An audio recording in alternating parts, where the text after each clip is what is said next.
lemes banget ini. Memang belum pada makan. Insya Allah bentar lagi ya. Assalamualaikum warahmatullahi wabarakatuh.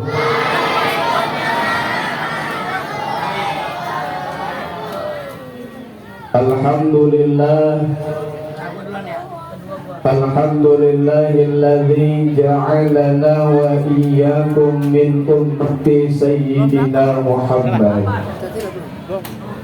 Asyhadu an la ilaha illallah wahdahu la syarika lah wa asyhadu anna sayyidana wa habibana wa syafi'ana wa maulana Muhammad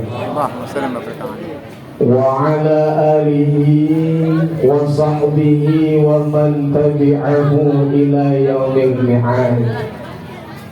Amma ba'du, faqad qala Allah ta'ala fil muhkami tanzilihi wa huwa asdaqul qailin.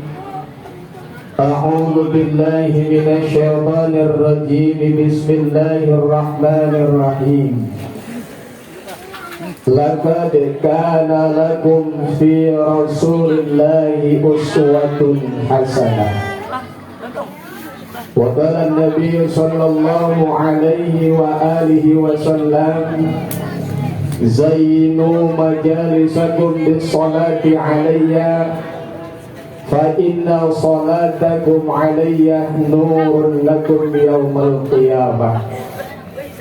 Sadaqallahul aliyyul azim wa balagha rasuluhun nabiyyul habibul karim wa nahnu ala dhalika minasy syahidin wa syakirin walhamdulillahi rabbil alamin.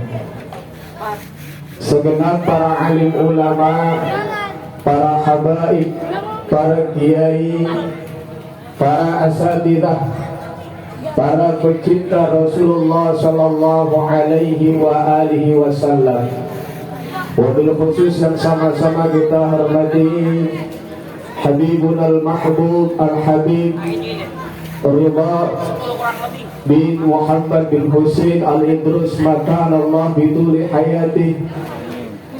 Orang tua kita ya Handa Kiai Haji Dimyati Umar, Al-Ustaz Aziz Muslim, Al-Ustaz Muhammad Fatih, serta para asatidzah lainnya yang mohon maaf yang tidak dapat Al-Fakir sebutkan namanya satu persatu, namun insya Allah tidak mengurangi rasa hormat takzim Al-Fakir kepada beliau-beliau. Wabil khusus segenap para panitia dan pengurus DKM Musholah At-Taqwa rahimakumullah. Puji syukur kita panjatkan kehadiran Allah Subhanahu wa ta'ala yang alhamdulillah malam hari ini kita dikumpulkan oleh Allah Subhanahu wa ta'ala dalam satu tempat yang Nabi katakan baitun min buyutillah, dalam satu acara yang sangat mulia, yaitu memperingati hari kelahiran baginda Rasul Muhammad sallallahu alaihi wasallam. Salawat dan salam kepada baginda Rasul Muhammad sallallahu alaihi wasallam teriring doa. Mudah-mudahan dengan salawat yang kita baca menjadikan hidup dan kehidupan kita di alam dunia makin hari makin baik.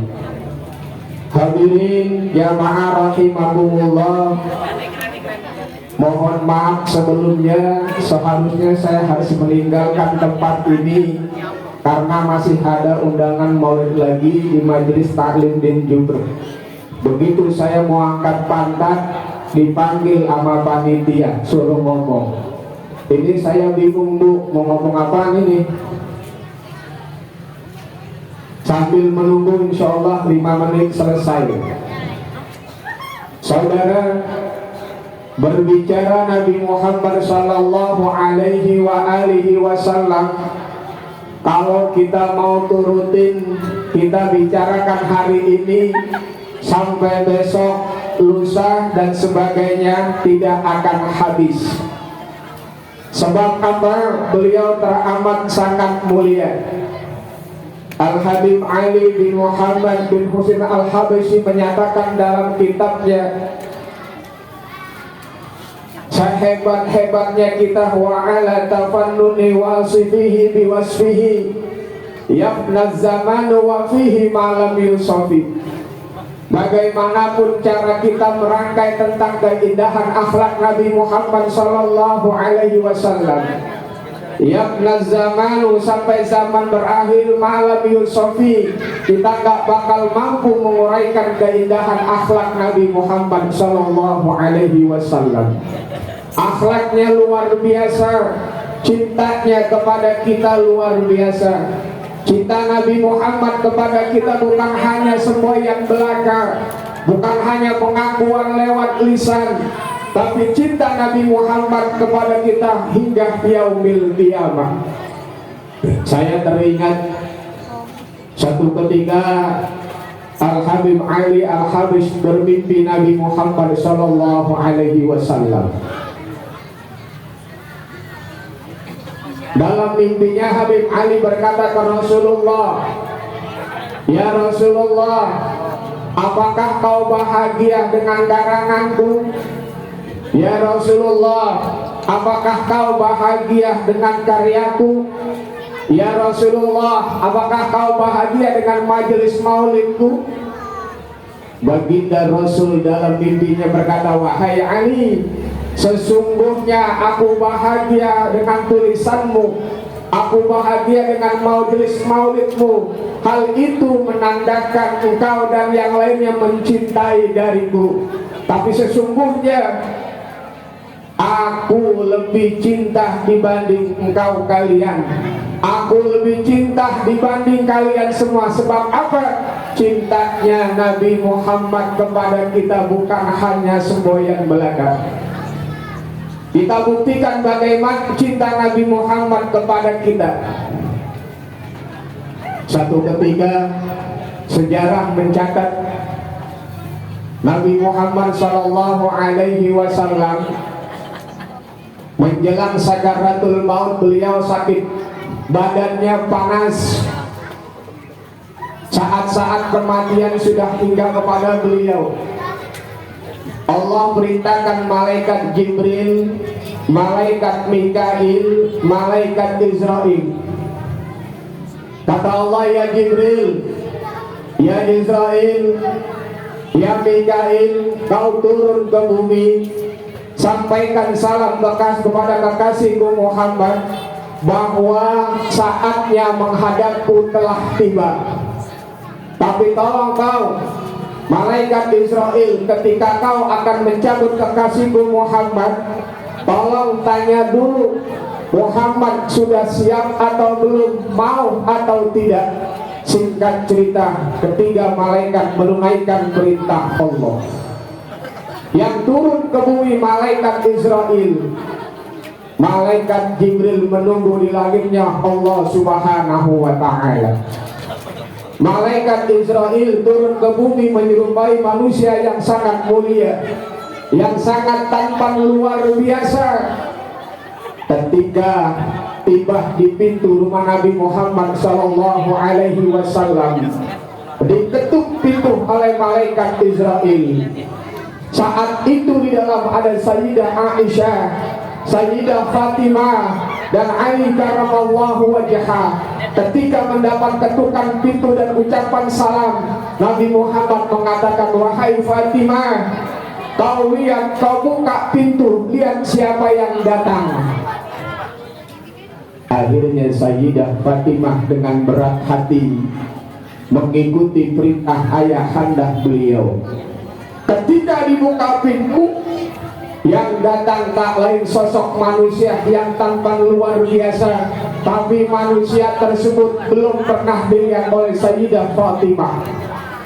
Bertanya orang di luar, "Wahai Sayyidah Fatimah, apakah ayahmu ada?" Fatimah menjawab dengan lisan yang berat, "Ketahuilah ayahku ada, tapi mohon maaf, hari ini ayahku tidak bisa menerima kamu karena sedang sakit yang luar biasa. Pintu ditutup kembali. Sayyidah Fatimah melanjutkan menemui Rasulullah.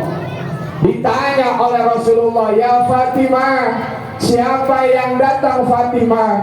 Siapa di luar ya Fatimah?" Fatimah menjawab, "Wahai ayahku, aku tidak tahu siapa yang datang. Sepertinya orang baru. Dari wajahnya aku lihat, aku belum pernah lihat orang tersebut." Apa yang terjadi saudara? Ketika Fatimah mengatakan aku tidak tahu siapa orang itu, Nabi Muhammad mengucapkan dengan suara yang berat, "Wahai Fatimah, yang datang itu adalah makhluk yang memisahkan antara orang tua dengan anak. Wahai Fatimah, yang datang itu adalah makhluk yang memisahkan antara manusia dengan kenikmatan dunia. Wahai Fatimah, yang datang itu adalah malaikat Israel." Pak, numpang tanya Pak, kalau bini kita lagi sekarat, tahu-tahu datang malaikat Israel, numpang tanya, girang apa sedih? Girang apa sedih? Yang girang saya tahu mau kawin lagi. Sayyidina Ali karramallahu wajha, Fatimah Zahra, Sayyidah Aisyah, ketika yang tahu datang malaikat Israel, semuanya nangis sedih. Karena apa? Karena tahu saatnya baginda Rasul menghadap Allah sudah tiba. Diberitakan, "Ya Fatimah, kau buka pintu, kau suruh masuk malaikat itu." Malaikat yang menyerupai manusia belum datang nih di Bali. Belum. Saya mana? Sampai jam berapa ya? Sampai mana tadi? Sampai mana? Nah, untuk masuk. Ketika malaikat Israel datang bertanya, "Wahai malaikat, sekarang kau datang kepadaku untuk silaturahim atau untuk menjemput aku?" Malaikat Israel menjawab, "Ya Rasulullah, aku diperintahkan oleh Allah saat ini pertama memang untuk silaturahim, tapi yang kedua untuk mencabut nyawamu, itu pun kalau kau berkenan." Ketika mendapat jawaban ini, Rasulullah bertanya, "Wahai malaikat Israel, di mana kekasihku malaikat Jibril? Kenapa beliau tidak mau menghadap aku? Tolong panggil. Aku mau dicabut kalau seandainya malaikat Jibril sudah ada di hadapanku." Akhirnya malaikat Israel nge-WA malaikat Jibril. Zaman sekarang begitu, dikirim WA, "Bil, ya, ditunggu Rasulullah." Emang kenapa? Rasulullah mau kalau sana kau ada. Siap? Siap turun? Siap. Ana OTW. Akhirnya malaikat Jibril turun ke bumi. Nanya Rasulullah, "Ya Jibril, keutamaan apa yang aku dapatkan kalau saat ini aku menghadap Allah?" Jibril menjawab, "Ya Rasulullah, sesungguhnya pintu surga tidak akan dibuka. Nabi-nabi yang lain tidak akan masuk kecuali engkau masuk pertama kali. Mendapatkan kabar gembira, surga tak bakal dimasukin oleh nabi-nabi terdahulu kecuali Nabi Muhammad masuk duluan. Kabar yang luar biasa, indah luar biasa. Tapi Nabi Muhammad tidak bangga, tidak senang melihat muka Nabi Muhammad yang gak bahagia. Lantas malaikat Jibril berkata, "Rasulullah, apakah kau gak bangga? Kau gak bahagia?" Jawab Rasul, "Wahai Jibril, kalau aku udah di surga, bagaimana dengan umatku? Mau meninggal dunia, dapat kabar masuk surga, masih mikirin kita umatnya. Wahai Jibril, bagaimana dengan umatku?" Lantas Jibril menjawab, surga tidak akan dimasuki oleh umat-umat terdahulu, melainkan umatmu masuk duluan. Ketika mendapatkan kabar ini, Rasulullah tersenyum. Kalau begitu, ayo dah kerjain. Ketika mau dicabut nyawa Nabi Muhammad SAW, lagi-lagi yang keluar lisannya, ummati, ummati, ummati, umatku, umatku, umatku.